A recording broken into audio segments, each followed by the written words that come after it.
à nossa live mensal aqui no Instagram do Hospital Moriá. Eu sou a Fabiola Leão, anestesiologista aqui do Corpo Clínico do Hospital Moriá, e hoje recebi a missão de estar aqui num bate-papo com o nosso colega, o Dr. Rafael Brandão, chefe da oncologia aqui do Hospital Moriá, onde vamos abordar aí o tema do Julho Verde, sobre a nossa série O Hospital, que foi gravado aqui no Moriá, e outros assuntos mais. Será que o Rafael já está por aqui? Olá, Rafael, boa noite. Vocês estão conseguindo me ouvir bem, me ver bem? O áudio está legal, pessoal?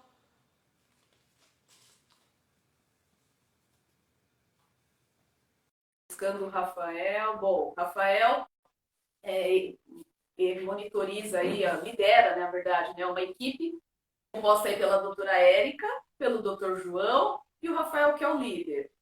E aí, como vocês têm visto nos episódios do seriado, um trabalho assim muito técnico e com carinho, que é exatamente aqui o nosso mote no Moriá. Boa noite, Rafael. Já está por aí? E aí, Fabiola? Tudo bem? Tá me ouvindo bem aí? Sim. Joia! Obrigado aí pelo convite, viu? Legal. Bom, para mim é um prazer e uma honra estar aqui contigo. É um profissional que eu admiro e é aquilo que você sempre se apresenta, né? Como clínico geral e oncologista. Então, acho que é isso. O oncologista, o médico que amarra tudo, né? E que está presente aí num momento que tem um approach aí também, não só técnico-científico. Eu vejo que você e seu time preza muito por isso. E aí o motivo do pessoal do Moriá termos reunido hoje aqui é a questão do Julho Verde, né? Então, que é uma campanha que quer conscientizar sobre o câncer de cabeça e pescoço, que é uma doença que, se diagnosticada precocemente, acho que dá para mudar a evolução da doença, mas também para a gente falar aí sobre todos os tipos de cânceres. Acho que quem tem acompanhado a série, né, o Hospital, que está passando aí na Record toda sexta-feira às 23 horas, tem visto todos os episódios. A gente teve ação aí do seu time, da sua equipe, né, casos oncológicos. Então, vamos lá. Quem não puder, quem quiser depois encaminhar essa live para quem não pôde assistir ao vivo, vai estar no IGTV do hospital, tá? E algumas questões aqui que a gente tem recebido aqui da nossa audiência. Então, a gente está recebendo mensagens do pessoal que está mandando abraço para o Rafael, que é um médico muito querido, né? Pessoal bonzinho. Fabiola, você sabe que você tocou num ponto que eu gosto muito de falar, essa questão do clínico geral aí. Eu falo que eu sou o médico do posto dos pacientes aí. A gente está disponível. Porque a oncologia é super intenso, não tem como ser diferente, né? Esses dias eu estava ouvindo a gente. E é normal, eu também tive essa tentação, vamos dizer assim, durante a faculdade, a gente querer fazer um caminho mais curto, eventualmente tentar fazer alguma pós-graduação, coisa que. Na oncologia, que eu saiba, nem existe isso, mas eu sei que em algumas outras áreas existem. Que é completamente impossível, né? Imagina só tratar um câncer de mama sem ter o conhecimento de clínica médica, de UTI, né? Nós já tivemos alguns casos juntos interagindo de pacientes graves que circulam ali do centro cirúrgico, de uma cirurgia de urgência, vocês fazendo pré-op, o ato cirúrgico em si e o pós. Então, eu acho que a gente está, a medicina como, de uma maneira geral, né, está nesse resgate da clínica médica, né, vamos dizer assim, o paciente muito, a gente ouvindo muito, voltando bastante, aprendendo muito com os médicos que são hoje aí, foram nossos professores, enfim, médicos experientes. Eu tenho essa, sei lá, tenho essa esperança da gente estar fazendo esse caminho de Tem volta, né? também bastante gente aqui comentando, dizendo que está acompanhando a série na Record. E o Moriá, assim, está muito orgulhoso dessa série, da repercussão que está acontecendo e aquilo que a gente diz para quem pergunta se alguma coisa foi ensaiado. Não, é tudo real, são os nossos casos reais, né? Isso dá muito orgulho para todos nós, que isso chegue para cada vez mais pessoas, né? É super real, é bem real, é real mesmo ali. Pega a gente. Não teve ensaio. Eu falo isso pra todo mundo também. Todo mundo pergunta quantas vezes entra no quarto. Não, zero. Hein? Batida entra no quarto do jeito que tá. um baita profissionalismo do time da Record. Eu tenho repetido isso muitas vezes, porque trata-se de casos muito delicados, né, Fabiola? O paciente muitas vezes está ali, vai expor uma dor, uma perda, ou um momento de fragilidade, e eles são muito, assim, não tenho o que falar, elogiar muito o time da comunicação do nosso hospital, e o time da Record com esse carinho com os nossos pacientes, sabe? Eu fico super feliz. E, e a edição tá perfeita também, né? Porque tá exatamente aquilo que acontece e o que aconteceu, né? Exatamente. Tem aqui um comentário da nossa audiência, a Nani está dizendo aqui, precisamos de mais médicos como você. Concordo. Olha aí, não, mas a gente tem muito. Eu tô ouvindo muito isso, sabe, Fabiola? Mas ao mesmo tempo, é porque a medicina a gente não se expõe tanto. Vamos fazer também o outro lado. A gente está muito acostumado a ver Grey's Anatomy da vida, ou séries que são produzidas. Uma série de vida real, pelo menos que eu me lembre, assim, bate-pronto, eu não me lembro. Tem uma, acho que nos Estados Unidos, que aconteceu há um tempo, mas que é uma medicina diferente da nossa do ponto de vista cultural, né? É, a gente é suspeito para dizer, mas no nosso dia a dia, eu acho que a gente encontra, tem se deparado com. A humanidade está muito na moda, vamos dizer, não é o termo correto, mas está todo mundo falando, é meio. É brega, não, como assim não é um médico humano? Então não vai ser médico, poxa vida, sai dessa profissão. É claro que de vez em quando alguém tem uma experiência ruim, uma ali ou outra, como tudo na vida. Mas eu acho que de uma maneira geral, a nossa profissão, sim, puxar sardinha assim, para a nossa profissão, eu acho que é uma profissão que, se uma pessoa não for humana, não gostar disso, ela vai trabalhar infeliz. Ela não vai conseguir ser médico, né? Tem que rever, né? Então, aproveitando, Rafael, chegaram algumas questões na caixinha que o pessoal abriu aí durante a semana e direcionadas para você. A gente pode fazer a primeira? Claro, claro, claro. A primeira pergunta que a gente tem aqui é sobre sintomas de rouquidão e tosse permanente. Se isso pode ser um sintoma de câncer de cabeça e pescoço. Pode ser. Primeiro ponto é, o câncer de cabeça e pescoço, todo tumor, quando ele começa a ter sintomas, a gente, potencialmente, ele está num estágio mais desenvolvido. Não vou nem dizer avançado no cabeça e pescoço, porque cabeça e pescoço é um tipo de tumor que a gente não faz screening habitual, não sai fazendo com uma mamografia de uma forma, exceto com uma população de bastante risco que já tenha algum componente. Agora, a gente espera sintoma. E um dos sintomas é esse que você falou. Rouquidão, por exemplo, ou alguma nodulação, ou dificuldade para engolir, alguma coisa que atrapalhe a anatomia dessa região do pescoço e da cabeça, surgimento de ínguas, os gânglios, né, os linfonodos, são órgãos ali da nossa defesa, acabam aumentando, são dicas que a gente acaba tendo de estar diante de alguma coisa que potencialmente pode ser ou não aí neoplásica, que tem que ser investigado. Sim, legal. E a questão tabagismo, a questão consumo de álcool, né? E acho que você pode dizer alguma coisinha aí pra gente, que acho que parece que tem um pouco de relação com esses cânceres e outros, enfim, né? A gente tem relação, de uma maneira geral, o que é importante a gente ter na cabeça, tratando de tumor de cabeça e pescoço. O tabagismo é aí né, um grande vilão. A gente sabe também tem outros. Por exemplo, a bebida, né, alcoólica. Os pacientes alcoólatras, eles têm uma tendência maior a desenvolver também tumor de cabeça e pescoço. Tem um vírus que tem uma relação com os tumores de cabeça e pescoço, que é o HPV, que é um vírus que pode ser contraído de várias maneiras, a mais frequente através de relações sexuais, é onde o paciente ele pode desenvolver, aumentar uma predisposição a ter aí algum tipo de tumor secundário, aí também a presença do HPV. Então, tem coisas, mas sempre relacionadas à parte dos agentes agressores. Um ponto que todo mundo confunde bastante, a gente dá muita atribuição, quando a gente fala de todos os cânceres de uma maneira geral, à genética, ao risco genético, sabe, Fabiola?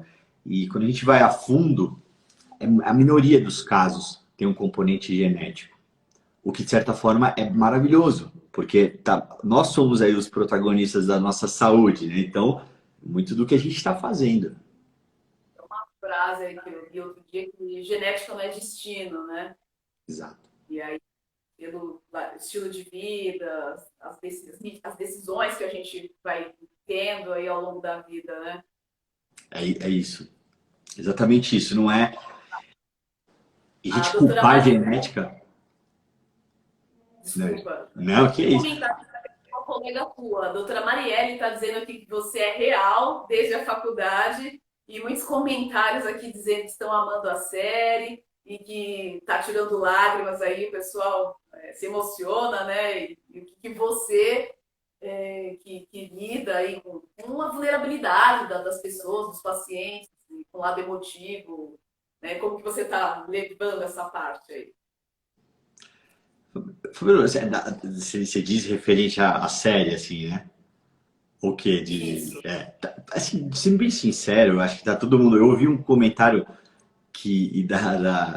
do time da comunicação da MIT, da Estela, que eu fiquei muito feliz, né? Que foi muito. A Estela me disse algo do tipo: o doutor Rafael, quando a gente vê ele gravando, é exatamente a mesma pessoa do que a gente está olhando ali. Eu ainda brinquei com ela que eu sou cara de pau, Estela, não tenho vergonha de câmera e tal. Mas na verdade é um pouco isso mesmo, é mostrar pra gente o que é o dia a dia. Então, como você me a emoção da oncologia, para mim, é adrenalina o tempo inteiro, porque você está lidando com frustrações, expectativas, emoção a todo tempo, e muitas vezes a gente está diante de uma. Não tem saída. Então a gente tem que pedir um tempo, vai estudar, vai discutir com outros colegas, pergunta. Então é um momento onde você rasga ali um pouco o ego, né? Bastante. Tem que ser fazer isso na medicina de uma forma geral. E na oncologia, é o tempo inteiro. Quando a gente acha que está sabendo alguma coisa, aí a gente leva uma rasteira. Então, esse exercício é gostoso. E é óbvio que a série ela promove uma oportunidade de a gente enxergar. Né? A gente nunca se vendo o tempo todo, mesmo que nós reflitamos ou faça, né, a gente medite sobre as situações que a gente vive, é uma oportunidade de enxergar e falar um ponto. A gente sempre vê uma coisa diferente, né? Cada vez mais. Sim.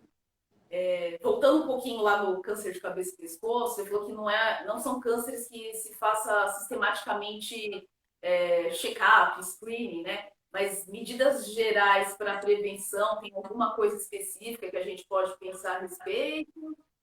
Eu vou falar uma coisa que não é comum da gente falar para câncer de cabeça e pescoço, mas é a recomendação para todo tipo de tumor, tá? Que é obesidade. A gente sabe a obesidade como um grande fator de risco atual do momento, assim, né? Para todos os tipos de tumores. Então, para tumor de cabeça e pescoço, não tem por que ser diferente. E é óbvio que na medicina a gente adora dizer, e eu adoro falar isso, até porque minha formação é muito isso, né? Passei um tempo significante nos Estados Unidos pesquisando. Então, eu gosto de pesquisa, eu gosto de ciência, medicina baseada em evidência. Mas nem tudo é isso. Não dá para a nossa resposta ser sempre, nós não temos nenhum estudo relacionando isso ou aquilo. Tem coisa que é óbvia, a gente precisa entender que tem toda uma agressão metabólica, que os pacientes têm ali uma alteração, o sistema imunológico ele é diferente do paciente inflamado, do paciente obeso. Então, se a gente cuidar disso, praticando atividade física, pensando em alimentação saudáveis, hábitos saudáveis de uma maneira bem geral, não estou nem falando para ninguém virar triatleta ou coisa do tipo, mas o básico, a gente já vai estar dando um passo super importante. Quando a gente fala de tabagismo ou bebidas, etc., isso já está batido, né? Então, assim, não dá. É claro que tabagismo não dá. Às vezes um colega médico nosso virou para mim e falou assim: Rafa, cigarro eu não gosto, mas eu só charuto que de vez em quando, pelo amor de Deus, charuto é fator de risco câncer de boca. Então a gente tem que estar atento a isso tudo, mas também não pode ser aquela pessoa eu não fumo, não bebo e está sedentário, né, muito acima do peso, não está se cuidando, dorme mal, o intestino não funciona bem. É uma série de coisas, né? A gente tem uma tendência a ter o controle, né, Fabiola? Querer ter o controle e resposta para tudo, né? A nossa profissão tem muito isso. e que é super compreensível. Imagina você anestesista, né? Começa o problema, o sangramento, o pessoal, todo mundo olha para você da sala e fala, e aí? O que a gente faz? Como que vai fazer? O cirurgião já fez a parte dele, aí está na sua mão a estabilidade. Então a gente é treinado para tomar decisão e ter o controle, mas é difícil. Exato. E acho que até no momento que se fala muito de cuidado integrativo, né? Então, somar essas diferentes etapas e possibilidades de abordagem também, a questão, acho que, do gerenciamento do estresse, né?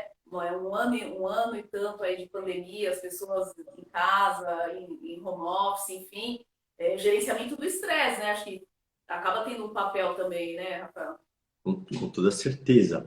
É, a gente, de novo, né, a, gente, a medicina, a ciência ficou muito contaminada por, pela medicina baseada em evidência, que é maravilhosa, que é o que dá resposta. Na minha especialidade, então, tudo é medicina baseada em evidência. Vou usar um remédio ou não, e acho que de todas as especialidades, a oncologia provavelmente é que mais tem um nível de produção, a dinamicidade, porque não se sabe muita coisa ainda.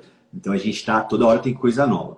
Mas quando a gente analisa de forma, por exemplo, será que dormir muito ou pouco dá câncer, aumenta a chance de câncer? E tem estudos mostrando, são estudos retrospectivos, são estudos com uma metodologia diferente, não é melhor e nem pior, mas eu acho que é um estudo mais adequado. E mostra-se isso. A gente vê que pacientes, tem um estudo muito interessante que fizeram avaliando a resposta a linfocitária, linfócito, para lembrar que é a célula de ataque do nosso organismo, que combate, né, nos protege de agentes agressores, ela tem uma melhor funcionabilidade nos pacientes que, por exemplo, praticam meditação, um exemplo.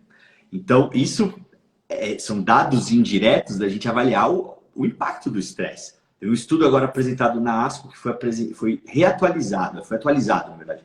É um estudo de um grupo das enfermeiras americanas, elas têm um banco de dados muito grande e avaliaram que os pacientes que trabalhavam em plantão, esquema de plantão noturno, eles apresentavam maior incidência de câncer, por exemplo, que está totalmente relacionado com o ciclo circadiano, com o nível de estresse. Falando em ciclo circadiano, né, que é de onde a gente acorda, dorme, tudo isso. Tem um paper do New England, um estudo de revisão deve ter o quê, uns 4 meses atrás, mostrando ali um desenho super didático, falando disso tudo.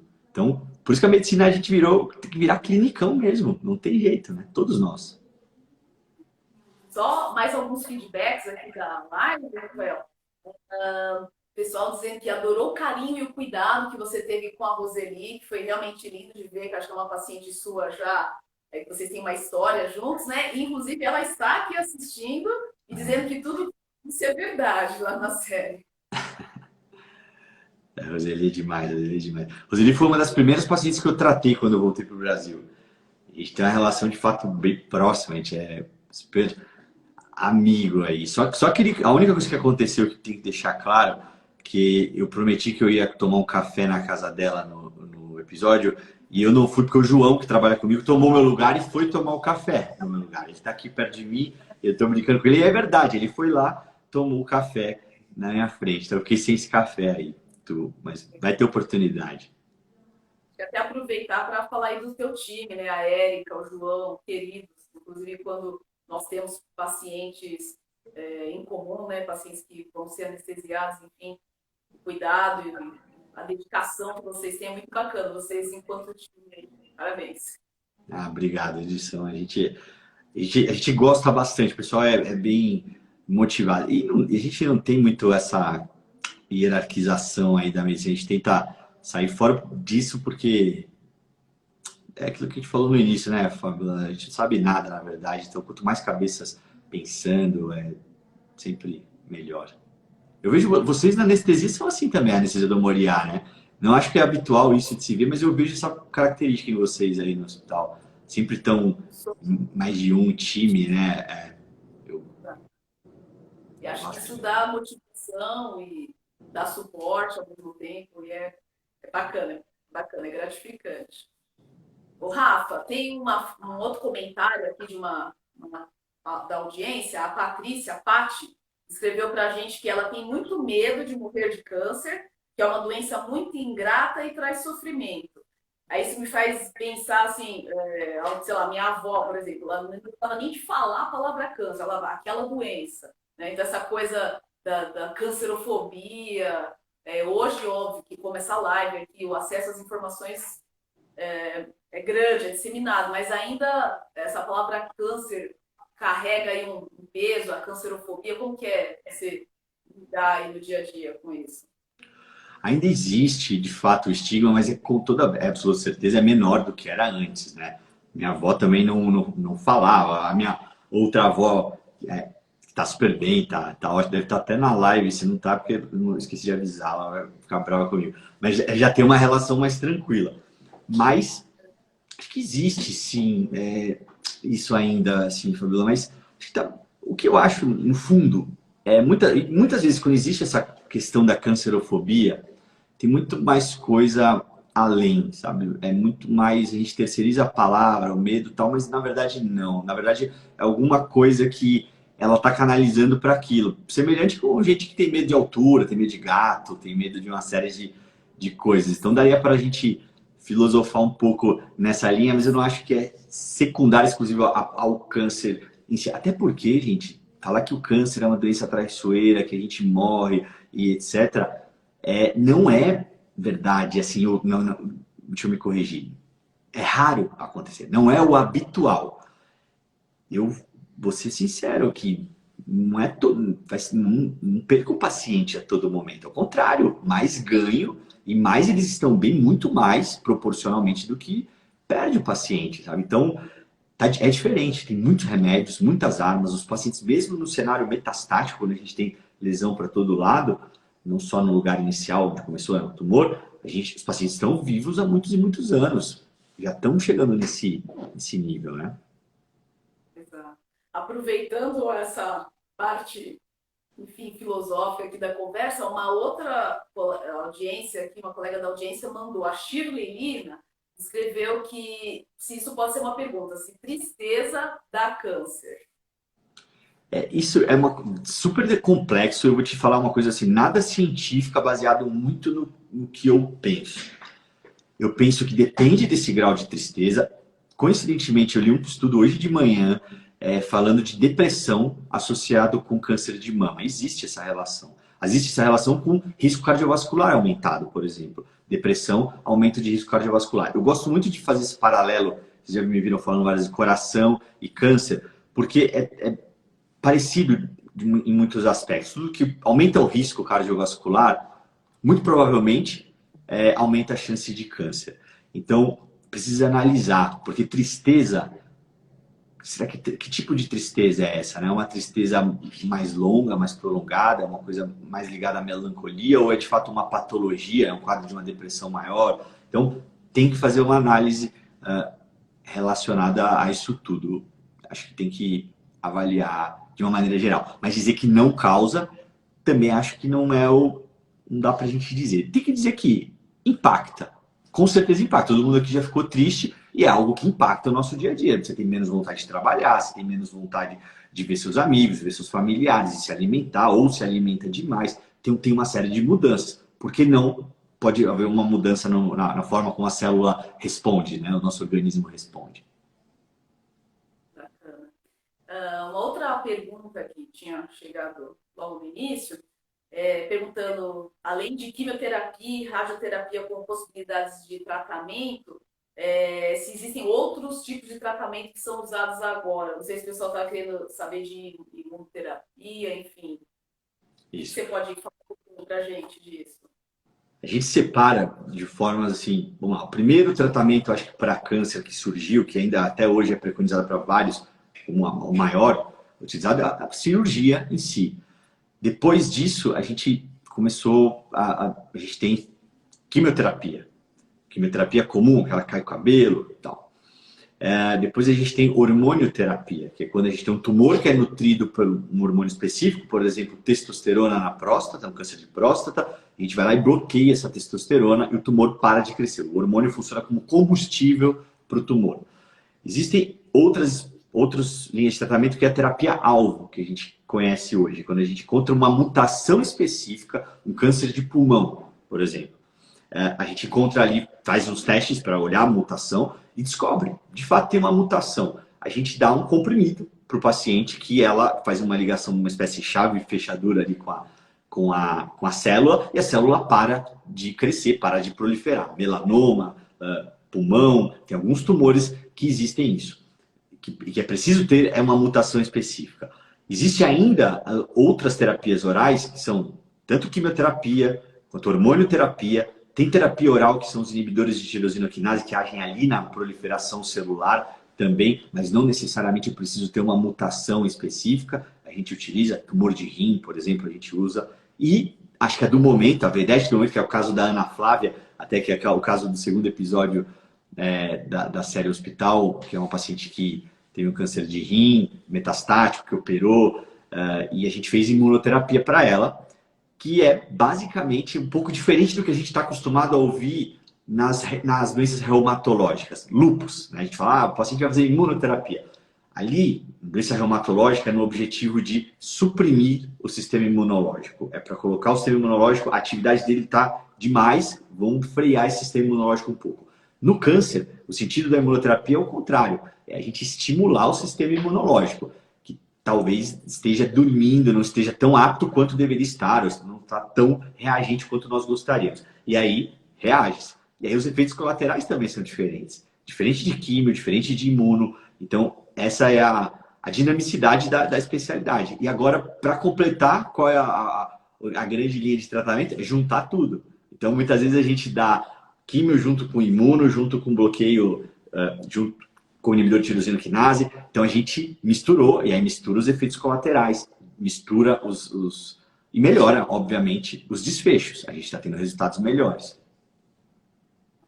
Legal. Múltiplo arsenal, né, Rafael?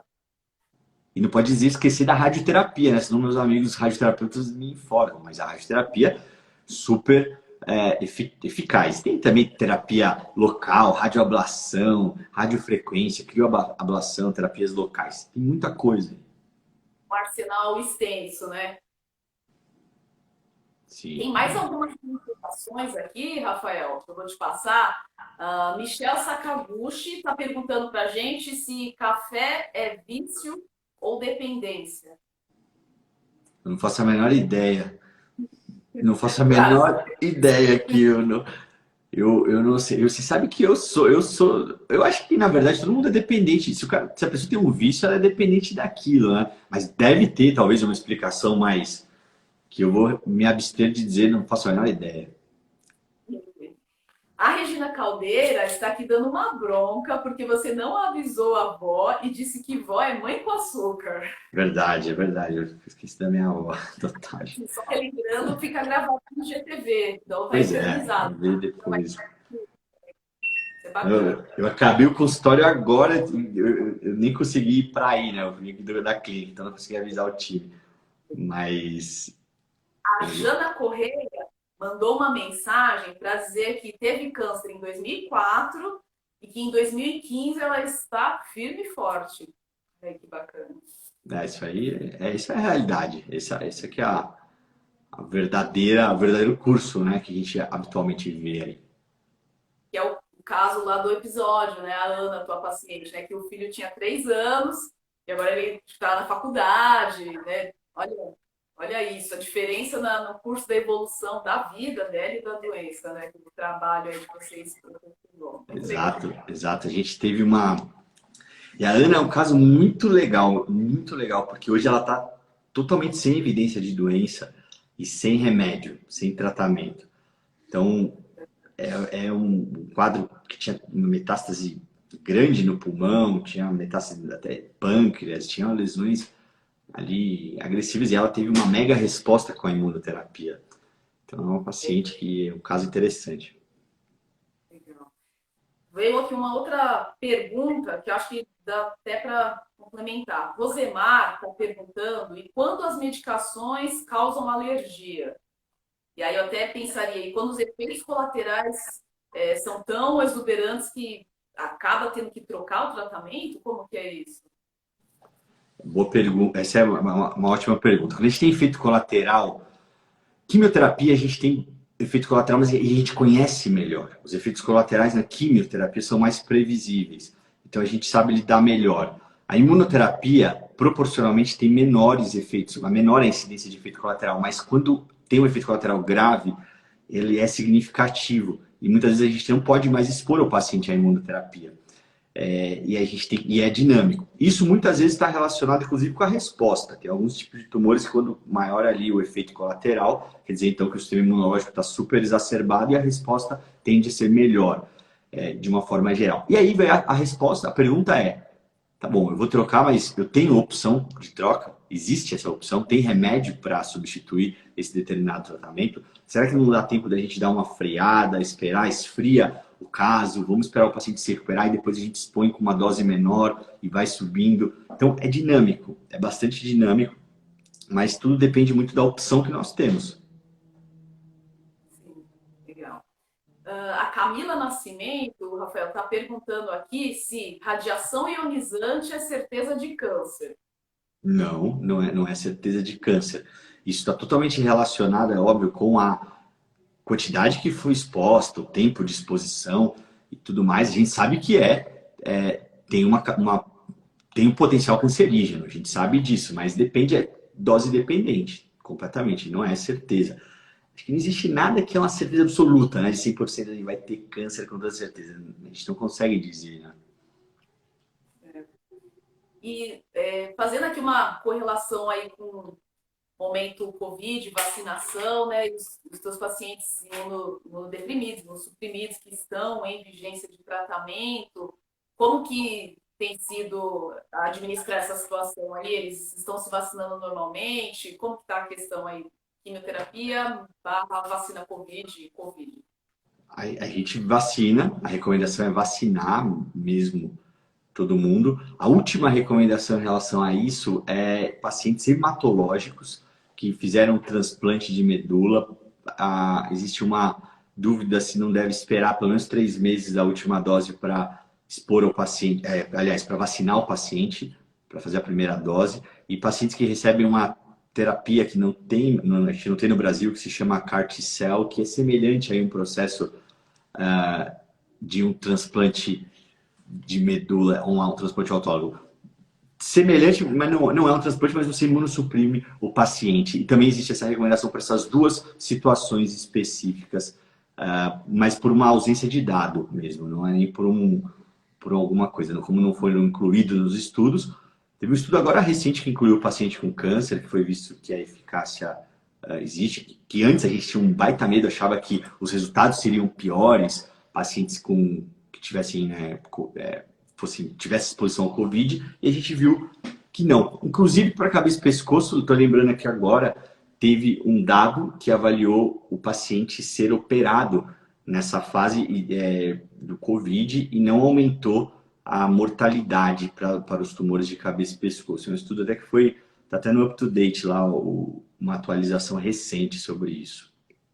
Bacana, porque ao longo desse ano, né, nós aprendemos a conviver com essas situações. Então, o paciente que tem a indicação cirúrgica precisa vir para o hospital, pacientes com medo de vir para o hospital, mas aí fomos aprendendo, né, a lidar com a doença e criar os fluxos separados a ponto de hoje, assim, os pacientes já têm muito mais tranquilidade. Aqui mesmo, né, a gente conseguiu separar bem os fluxos de atendimento ao Covid, de pacientes que vêm para cirurgias, com bons resultados, né? E que dá uma segurança, né, para os pacientes que precisam se submeter, porque não dá para esperar para quando a pandemia passar, precisa colocar um catéter, precisa fazer uma cirurgia, e eles cada vez mais estão tendo confiança, né, Rafael, de seguir aí os tratamentos e vir para o hospital, né? Ainda bem, né? Ainda bem que sim, porque de fato a gente encontrou, tivemos aí muitas situações de paciente que chegou com a doença bastante avançada, por uma recomendação que tinha, principalmente no início, de postergar bastante, e os pacientes pararam de ir, natural, né? Tava todo mundo com muito medo de acabar contraindo a doença. E acho que isso está mudando um pouco, mas a gente ainda continua vendo os tumores bastante avançados ainda, né? Assim, chegando, infelizmente. Pois é. Tem mais algumas perguntinhas aqui, tá, Rafael? A Fernanda do Carmo faz uma pergunta bem ampla aqui, que acho que você já até comentou um pouquinho lá no começo, que é como prevenir o câncer. Boa pergunta. Eu acho assim, a prevenção, e aí, só para a gente não cair no erro que a gente cai, todos nós caímos, nós médicos a gente cai nisso muito, né? Como prevenir o câncer? Ah, faça mamografia e tal. Não, isso não previne, né? Isso na verdade é uma prevenção secundária. Então, quando a gente fala de prevenção, está totalmente relacionado aqui a hábitos, estilo de vida e aí sim alguns exames que, por exemplo, a gente consegue prevenir algo. Por exemplo, Papa Nicolau, quando a gente fala de câncer de colo de útero. Você pega uma lesão pré-precursora, uma lesão, né, pré-maligna ali, que vai virar um tumor se a gente não acabar não intervindo. Outra coisa está relacionado com colonoscopia, por exemplo. Às vezes a gente tem um pólipo meio feio, que potencialmente pode virar ali um tumor, então a gente também previne. Acho que como a melhor... Ah, outra coisa super importante é o dermatologista, visita ao dermatologista, dermatoscopia, avaliar se tem algum tipo de lesão pré-maligna, precursora e também retirar para que não vire câncer, né? Isso. E o ponto maior é ligado à parte metabólica, é ligado aos hábitos, estilo de vida e a parte metabólica, e aí voltando naquela história um pouco da obesidade. A obesidade é hoje aí o quadro que causa a maior alteração metabólica que existe no nosso organismo. É uma chuva de interleucina, de agentes inflamatórios que acabam imunossuprimindo o paciente. Então, isso tudo é coisas que nós podemos evitar, né? A gente consegue evitar, a gente tá nas nossas mãos isso tudo aí. Sim. O Capuerto pergunta aqui para nós, Rafael, sobre o câncer renal papilífero, se ele responde bem à imunoterapia. Ótima pergunta. Sabe que o câncer papilífero, de uma forma geral, a gente divide os tumores de rim de duas formas.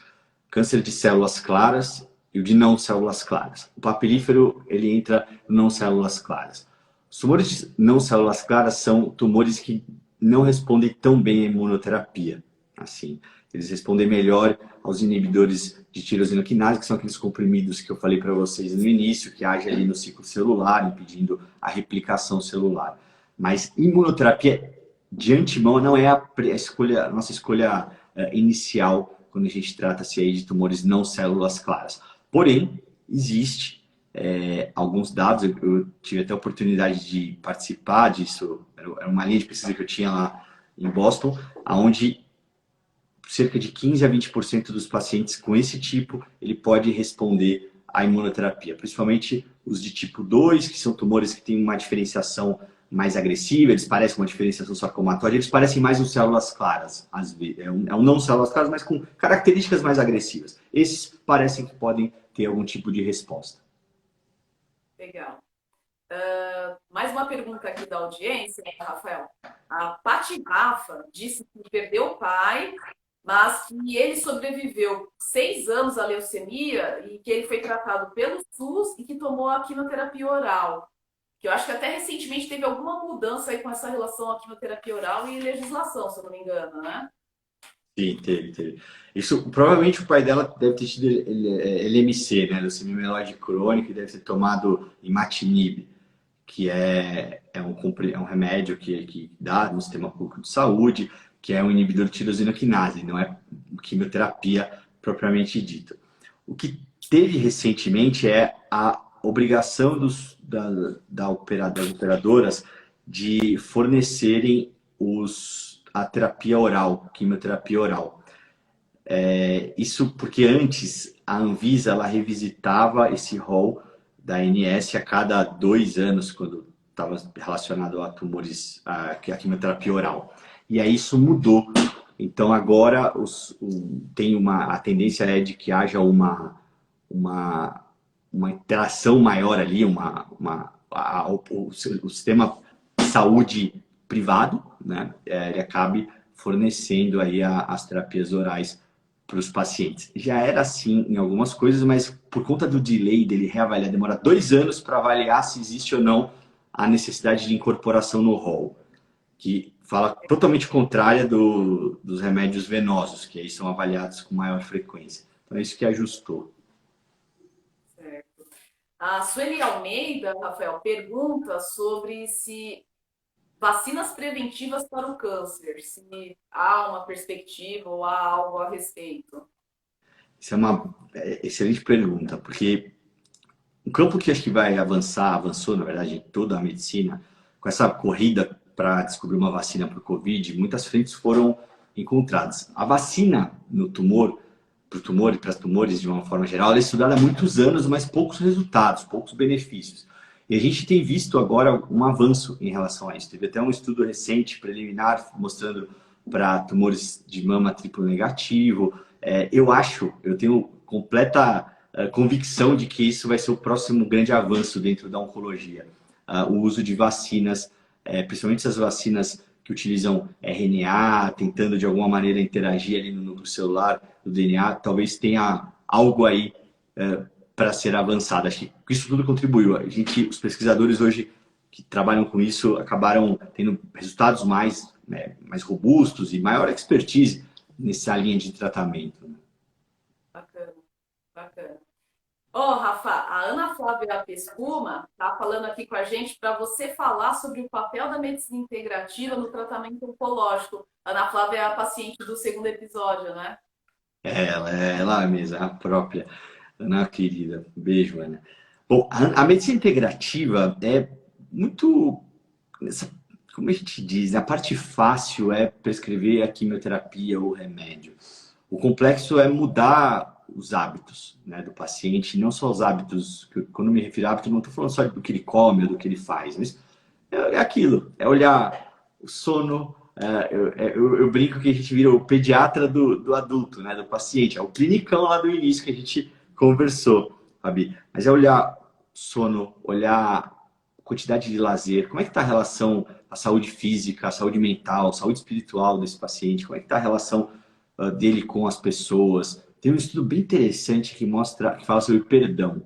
Que perdão a falta de perdão é um problema de saúde pública. Isso é um editorial do Lancet. Então, assim, tem que cavar essas coisas todas e a integrativa é basicamente isso. Chama um psicólogo aqui, olha esse lado, olha para mim, para me ajuda. Olha o educador físico, a enfermeira.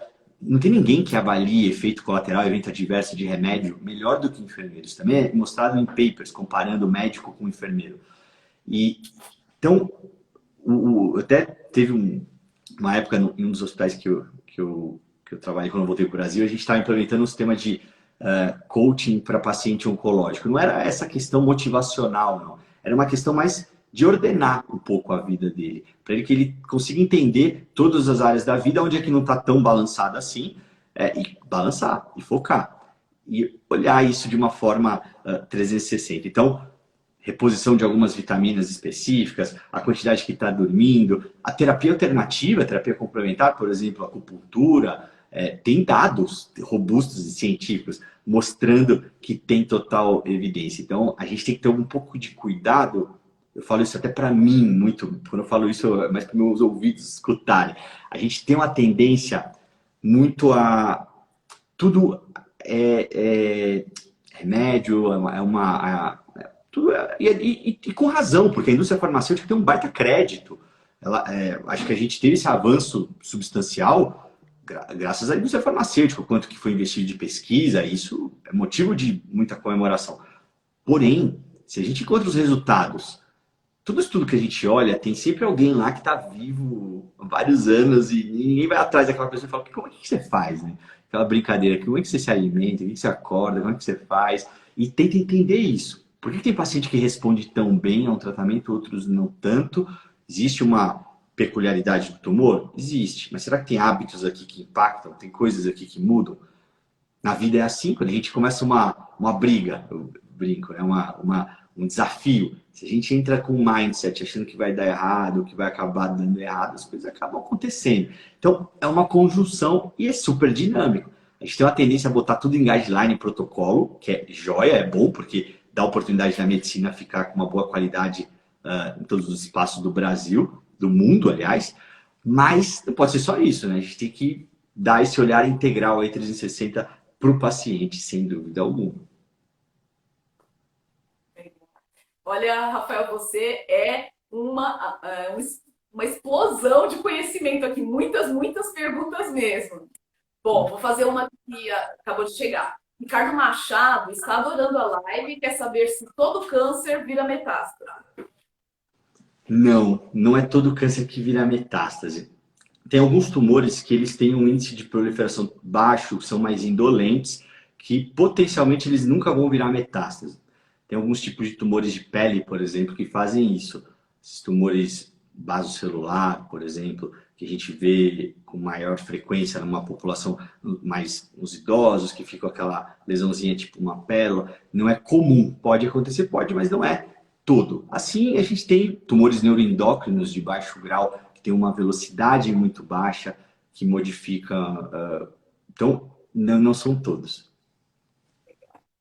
A Elisete quer saber por que o Tagrisso, não sei se assim fala, para pulmão foi negado e não está no rol. Não sei se você tem essa informação. Não tenho essa informação, tá? Isso é o remédio que a gente usa para câncer de pulmão, pacientes que têm mutação num gene chamado EGFR. Talvez ela esteja se referindo à linha de tratamento, coisa do gênero assim, mas a gente utiliza. Uma pergunta aqui específica de tumor de hipófise. Mileão está perguntando sobre o tumor na hipófise com KI67, com alto índice, 75%, pode ser maligno. A radioterapia pode ser um caminho certo? Tem que saber qual é esse tumor, né? Tumor da hipófise não é porque um tumor é da mama, por exemplo, que é sempre do mesmo jeito que a gente trata um câncer de mama. A gente Acho que falhou um pouquinho. não, entrou uma ligação já. A gente tem que saber o nome, sobrenome, endereço, telefone do tumor. E eu preciso entender qual é, o que é esse tumor, né? Esse tumor que está na hipófise. Ele é um tumor,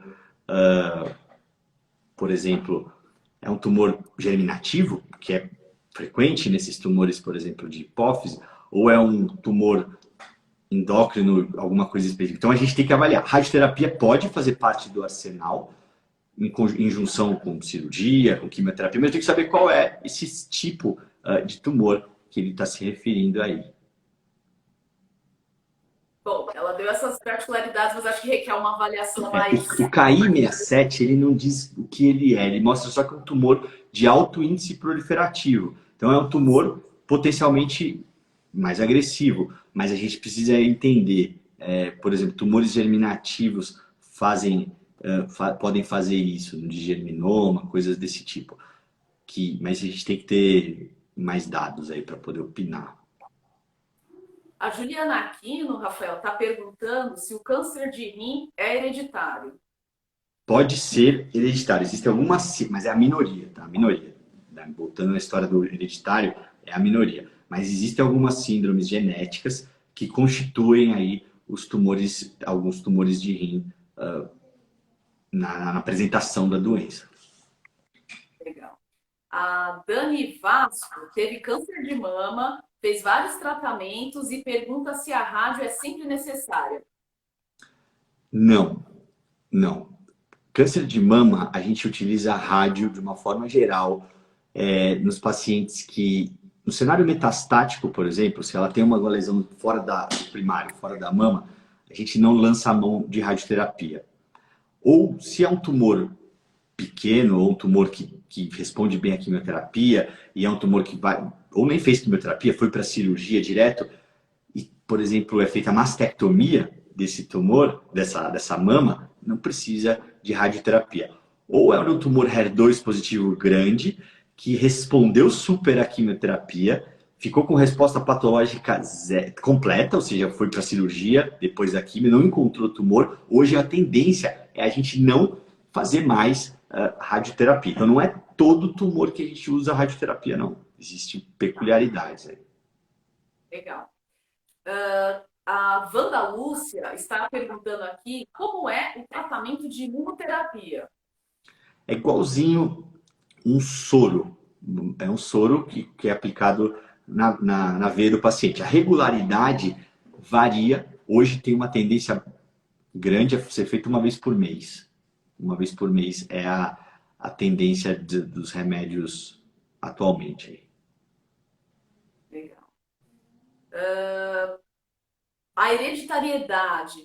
Qual a conduta de uma pessoa que tem casos de câncer na família bem próximo, tipo pais, avós? A primeira coisa que eu acho fundamental é entender, bater um papo com um médico, por isso que a gente sempre acha que o paciente tem que ter um médico referência, não importa tanto a especialidade, mas é um médico de referência. E aí depende muito do contexto social, econômico, cultural que esse paciente está inserido, mas ele precisa ter um médico para chamar dele, de seu, né? Um médico para chamar de seu, de meu. E conversar com ele e bater um papo. Depois entender. Eu evito aqui um pouco, procure um geneticista, um oncogeneticista, porque a gente sabe que não é tão fácil assim. Tem gente de fora de São Paulo, né? Nossa realidade de São Paulo é uma, né? Fora de São Paulo, dependendo do local, é super desafiadora. Mas de uma maneira geral, entender qual é o tumor, qual é o tipo de tumor que se repete na família. A gente faz uma estimativa, pega a idade que esse paciente teve um tumor, 50 anos, e a gente começa a olhar isso com maior. Isso é super arcaico a forma como é mensurada isso, mas é uma regrinha que a gente usa 10 anos a menos do que o paciente teve a inicial e começa a procurar aí coisas do gênero. Porém, isso não é tão proativo quanto deveria ser. Então, se a gente pega o paciente, puxa, teve lá uma série de pessoas com câncer de mama, câncer de ovário na família, câncer de pâncreas, aí tem uma história de um homem com câncer de mama, tem que pensar em BRCA, que é uma mutação específica que leva a tumor de ovário, mama e pâncreas também. Então, são dicas que acabam nos dando e analisando.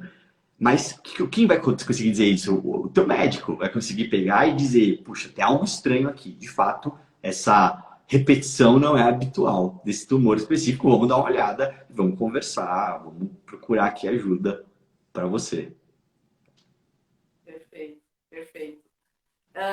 Só aproveitar também, Rafael, e convidar aqui a audiência, os nossos seguidores, para sugerir temas para as nossas próximas lives. Essa nossa aqui foi um sucesso, um show de perguntas aqui. Você, um carisma sem igual. Mas, infelizmente, o nosso tempo está quase encerrando. Você quer deixar alguma mensagem final?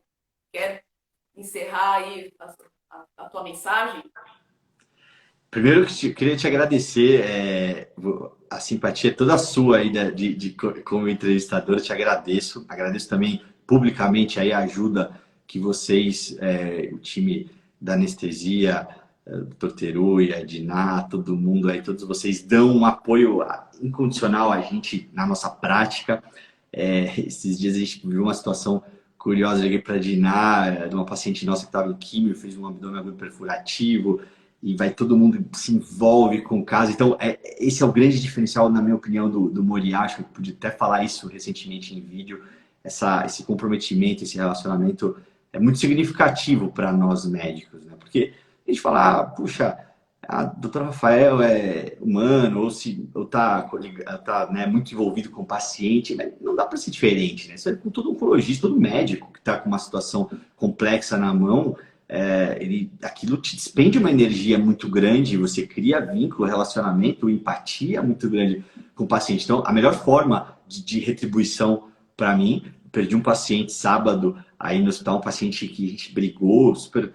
E a melhor coisa puxa, a gente estava junto, a gente é um time, o paciente a gente tem a consciência tranquila de que a gente fez o nosso melhor trabalho e aquilo dá segurança para a gente ficar seguir, né, o nosso trabalho junto. A pior coisa que tem é muitas vezes dar alguma coisa errada no caminho, no determinado tratamento, quando não estava ali planejado, né? Não tava, daria para fazer alguma coisa de diferente. E eu, assim, de fato, sou muito feliz aí trabalhando no time do Moriá, com todo mundo. Acho que a gente está construindo, o hospital está construindo uma história muito bacana, né, Fabio? Isso mesmo, o canal aberto, né, entre todos os membros do corpo clínico, essa proximidade, essa integração, com certeza torna nosso trabalho muito mais bacana. A paciente acho que foi sexta ou sábado, né, que perfurou, mas aí já consegue falar com você, que era o titular da paciente, com quem foi anestesiar. e já conseguiu falar com o banco de sangue, com o gastro-cirurgião. Então, essa interação aqui no nosso time Moriá, nosso jeito Moriá de cuidar, é muito satisfatório mesmo, dá muita satisfação. Sim. Bom, então, para encerrar, é uma peninha, né? Passou rapidinho aqui. São muitas perguntas, muitos comentários. A gente não consegue responder tudo, mesmo que a gente fizesse mais uma, duas, 3 horas de live, tinha pergunta aqui para te passar, Rafael. Mas, assim, pedir para o pessoal continuar entrando nas nossas redes, continuar seguindo, e a gente dá o feedback, seguir a gente no Instagram, no Facebook, nossos diferentes canais. Tem agora um podcast também aí com material interessante. E também no hospital, né? Agora, sexta-feira, às 23 horas, Record, o nosso quarto episódio, que eu acho que o Rafael vai estar lá, não posso dar spoiler.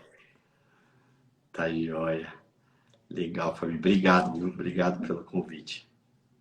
Obrigada. Eu também queria agradecer ao Hospital Moriá por ter me dado essa honra aqui. Como entrevistadora, sou boa anestesista, mas foi muito Isso é importante ótimo. agradecer a Estela, a Mirza, a Carla, todo mundo da comunicação, Teruia, Diná, né, que me possibilitaram estar aqui. Não estou fazendo anestesia, estou aqui entrevistando, mas foi bacana esse bate-bola.